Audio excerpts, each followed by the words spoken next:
Enjoy your life. Well, it's Groundhog Day. Again. And that must mean that I am Professor Robert E.G. Black. And this is the Groundhog Day Project.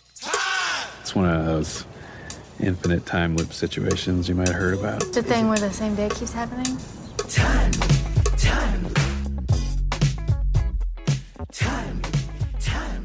I wake up every day right here, right in Punxsutawney, and it's always February 2nd.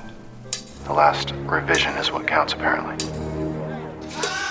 We have reached minute 85 of Groundhog Day, which finishes up Phil changing a tire, gets us through him saving someone from choking to death, and into the Pennsylvania hotel to not quite get to the banquet just yet, but we're almost there. The end of last minute, driver of the car, she just thanked him. All three women are looking out the window, seeing that this guy is changing the tire for them. And Phil says, "It's nothing, ma'am. I have the tire and the jack. Just be comfortable, all right? Be a minute." The woman in the back seat says, "Who is that?" And the driver's like, "Must be from the motor club." That's not how motor clubs work. They don't just know you had a problem and be there exactly then. That would be crazy if they did. Convenient, but crazy. Cut to interior of a restaurant where Buster Green is having dinner with his family. If you see the guy on the right of the screen with the red flannel, that is Harold Ramis's attorney, agent, both. One of those. His attorney or his agent, I forget which. That's my lawyer right behind Brian's wife. You'll see him as Bill walks by, David Kahn. Buster's eating. Buster's wife, who is played by, I forget her first name, but her last name is Pickleman, because she had a tendency on set to give people pens that look like pickles, just to be memorable and be nice. Free pen. And it looks like a pickle. Was it Brenda Pickleman? Brenda seems right. I don't think her character has a name. She's just, implicitly, we should assume that is Buster's wife. And if Buster's with his family... Wait, no, I think they're credited as Buster's wife, Buster's son. Does Buster's daughter get a credit? I don't think she does, because she doesn't say a line. Not only does she get credited, she's actually credited above Buster's son. Goes Buster's wife, Brenda Pickleman, Buster's daughter, Amy Murdoch, Buster's son, Eric Sayet. Then woman with cigarette, Lindsay Reinsch. Thank you. And then Bill stops to light a cigarette for Lindsay Albert, Trevor's wife. But the wife is like, "Oh my God, he's having a heart attack. Do something." "What should I do?" "Call 411, an ambulance, a lawyer, a doctor, anything. Oh my God." I love that line. Call 411. No, it's 911. You better get that right. An ambulance, a lawyer, a doctor, anything. Why would you call a lawyer? See, this is funny Harold Ramis comedy right there. I'm pretty sure that's a Ramis line. And then I guess this is the son being like, Mom, I don't think he's breathing, Mom. And Phil, of course, just walks in kind of casually, directly over to the table, comes behind Buster, performs the Heimlich. I think that did it. Is that the wife saying that? And then Phil says, "If you're going to eat steak, get some sharper teeth, all right? Enjoy your lunch." And Mrs. Green says, "Thank you." And the next line is really funny the more I watch, because Buster says, "Who was that? I'm fine." His aside, though, "Who was that?" "You knew who he was this morning. Inexplicably. He did his report, and you thanked him by name." How did you know who he was this morning? How do you know who he was then? Well, I guess he did say, "This is Phil Connors." Oh, shit. He says, "This is Phil Connors" so long. Is that how you knew his name this morning? Which means you didn't actually remember it from anything. You just literally heard him say it, thanked him by name a couple seconds later. So yeah, you're not going to remember it now at dinner. Enjoy your life. Also, why are you having a big dinner at a restaurant? Enjoy your life. You're kind of like hosting the banquet where there's food. I just quoted the line seconds ago. Phil says, "Enjoy your lunch." It's not dinner time. Damn it. I've been to the equivalent banquet in this room, which is at the Moose Lodge. Moose Lodge? Elks Lodge. Oh, I mix this up every time. Pretty sure it's no, I'm not pretty sure at all. It's one of those. It's a Moose Lodge or an Elk Lodge. We shot the party at the local Elks Club, I believe. Or Moose Lodge, one of those. I know where it is. If you're at the bowling alley and you go west and then turn north, It's a block and a half up. So that puts it at like 3 blocks out of the square to the north. Still looks the exact same. The floor is the same. The curtains are the same. And we only see the dancing area here. The entrance in the back is no longer an entrance. There's actually a built-in bar back there where they sell drinks. And you enter only through the door over on the right, which we don't see very well at any point in this sequence, I don't think. But off to the left of this dance area, there is a lower ceilinged area where the night I was there, they had tables set up there and they had food. They had a whole dinner. I got there late. I got there at like 10 o'clock and some of the crowd had gone home. No one was really eating anymore. I had a drink and just kind of hung out, watched the people that were there, took some pictures.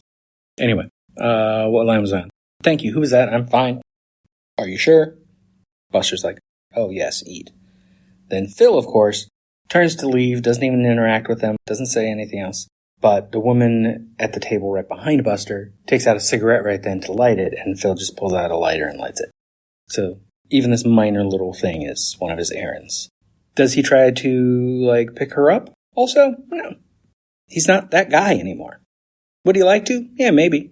Maybe he noticed her because he thought she was attractive, and he lights a cigarette for her, but it's more to be nice. Oh, now I'm nice? God, don't you know any other adjectives? I don't need nice. I don't need myself to be it, and I don't need anybody else to be it at me. It's weird in 2025 seeing a woman pulling out a cigarette to just smoke at her table in a restaurant, but I guess that would still allow some places back then. We cut from the restaurant, to an establishing shot of the exterior of the Pennsylvania Hotel, which is interesting in a way that there is no establishing shot for any of the errands. We're setting up for a longer sequence of film, so we get an establishing shot.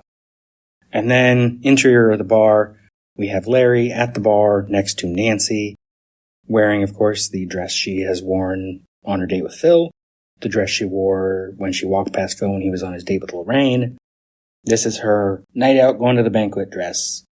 Or when she got sidetracked and didn't go to the banquet and went to Phil's room. Same dress. And Larry is explaining. And Nancy is not very excited about this. People just don't understand what is involved in this. This is an art form, you know? I think that most people just think that I hold the camera and point it at stuff. But there is a heck of a... And the minute ends right mid-sentence. So sorry, Larry. And he is correct. I know he's trying to pick up Nancy and he's trying to make a good impression. He's got a weird energy for it, and it's going to get even weirder next minute. But he is correct. Even being the camera person on a location shoot for a morning news thing in Pittsburgh, regional, not national, there is some art to it. You have to choose how to frame your shot. You have to choose where you're standing, which is why it is interesting that I only realized it in this season 3, 10 years after my watching this every day, that Phil's report this morning is not in the location he did all his reports that we've seen earlier in the film. It's in the location he recommended they switch to on the day he brought coffee and pastries. So they switch to the better location, and that's the shot they get in his final thing. So ultimately, the final report was filmed in the better spot that Phil picked out. Which doesn't mean Larry's bad at his job. It just means Larry went where there wasn't a crowd. He's a working guy. He does his job. He does it well. Once there was something better, he went with it. And there is art to choosing how you shoot even this kind of thing. I'll side with Larry on this one.